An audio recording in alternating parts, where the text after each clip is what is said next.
इंदौर की राजनीति से जुड़ी एक बड़ी खबर। बीजेपी में शामिल हुए नेता अक्षय कांति बम को सुप्रीम कोर्ट से बड़ी राहत मिल गई।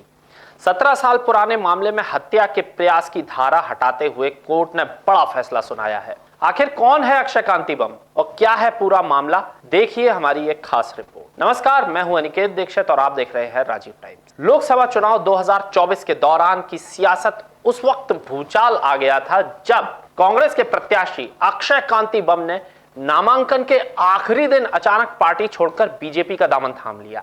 इस फैसले ने कांग्रेस को बड़ा झटका दिया था और बीजेपी प्रत्याशी शंकर लालवानी ने रिकॉर्ड मतों से जीत दर्ज की। इंदौर लोकसभा सीट देश भर में चर्चा का केंद्र बन गई। अब बात उस कानूनी मामले की जिसमें अक्षय कांति बम को बड़ी राहत मिली है।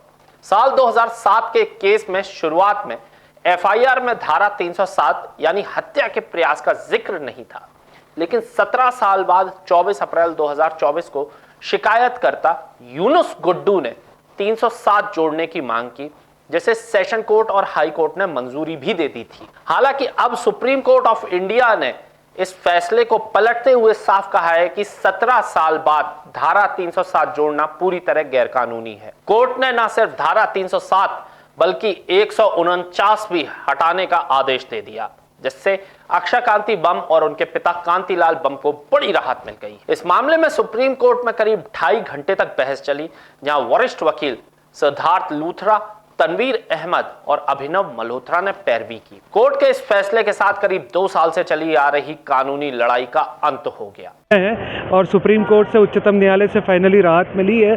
और इसलिए मैं हमेशा कहता हूं कि मुझे न्यायालय पे और न्याय पे हमेशा पूरा भरोसा है। और जिस तरह से आज सिद्धार्थ लूथरा जी जो हमारे सीनियर एडवोकेट थे, तनवीर अहमद जी जो थे और जो पूरा केस कोऑर्डिनेट कर रहे थे, और आज आर्ग्यूमेंट करा हमारे अभिनव मल्होत्रा जी ने, तो बहुत सही रहा। करीब 2.5 घंटे का आर्ग्यूमेंट और बहस चली। पहले 1-1.5 घंटा आर्ग्यूमेंट हुआ, फिर लंच हुआ, उसके बाद फिर आर्ग्यूमेंट हुए।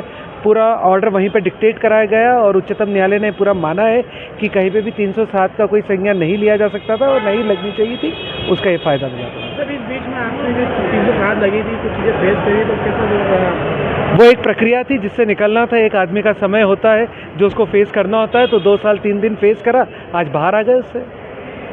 अक्षय कांति बम का ये मामला एक बार फिर चर्चा में है। जहां एक तरफ राजनीतिक फैसला सुर्खियों में रहा, तो वहीं अब कानूनी लड़ाई में भी उन्हें राहत मिल गई है। तो इंदौर की राजनीति के इस चर्चित चेहरे को सुप्रीम कोर्ट से राहत मिली। आने वाले समय में क्या असर डालेगी ये बात, इस पर नजर बनी रहेगी। एंडिंग को मैं फिर से लूंगा।